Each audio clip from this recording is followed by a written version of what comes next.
Hi, my name's Elise Quigley. I'm going to give a brief presentation on applying some behaviour modification principles to one of my favourite areas of psychology, child behaviour.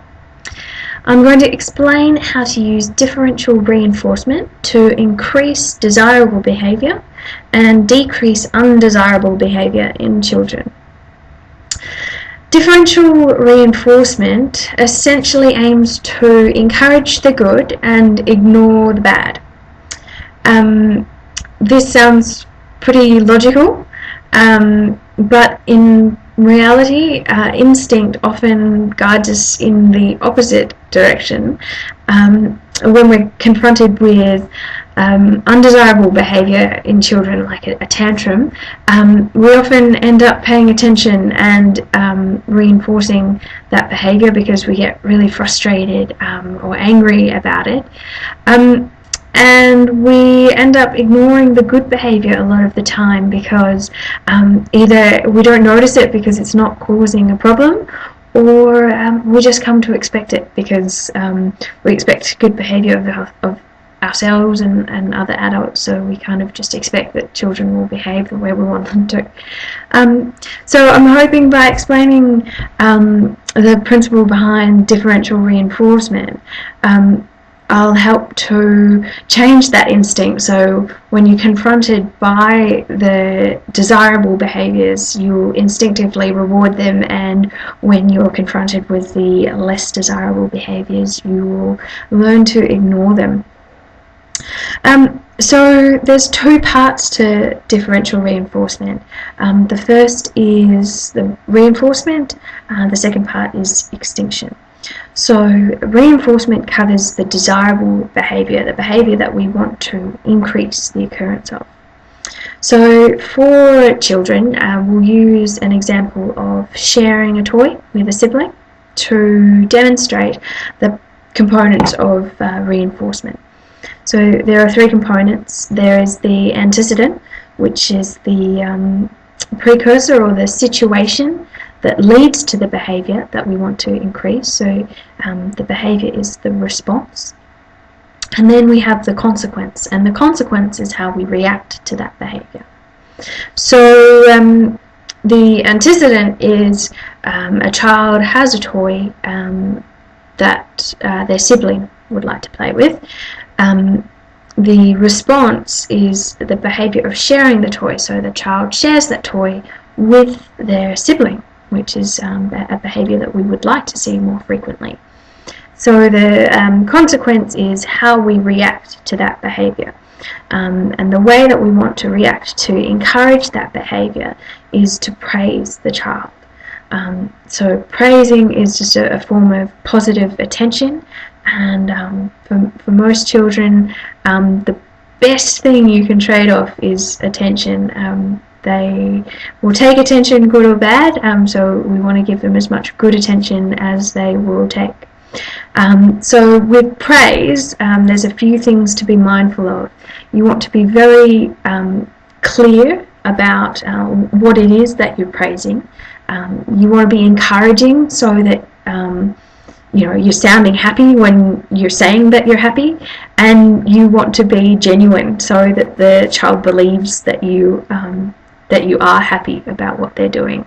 So we want to be clear. We also want to be specific about what behaviour it is. So instead of saying, "Oh, good job" or "well done," we want to be specific about the behaviour that we're encouraging. So for sharing, we're going to say something like, "What excellent sharing that was. I love seeing you sharing your toys with your sister. It makes us so happy when you share toys with her." And that's identifying that the sharing is the behaviour that we like, and we're praising that behaviour, and we're smiling and being happy about the behaviour when we're praising the behaviour, because we are happy about the behaviour. So that's reinforcement. So we've got the behaviour or the situation that leads to the behaviour that we want to encourage, and then we have our reaction to that behaviour. The second part is So extinction aims to eliminate the behaviour that we we don't like, the undesirable behaviour. So if we use the same example of sharing, an undesirable behaviour might be that the child doesn't share and it leads to a tantrum or an argument. So the antecedent that we have in this situation is still that a child has a toy that their sibling wants to play with. The response is the behaviour of the child not sharing the toy, which leads to an argument between the children. And the consequence is how we're going to react to that behaviour. So the best thing that we can do is to ignore the behaviour. We want to withhold the attention, which is the reward for the good behaviour. So for the bad behaviour, we don't want to provide the attention.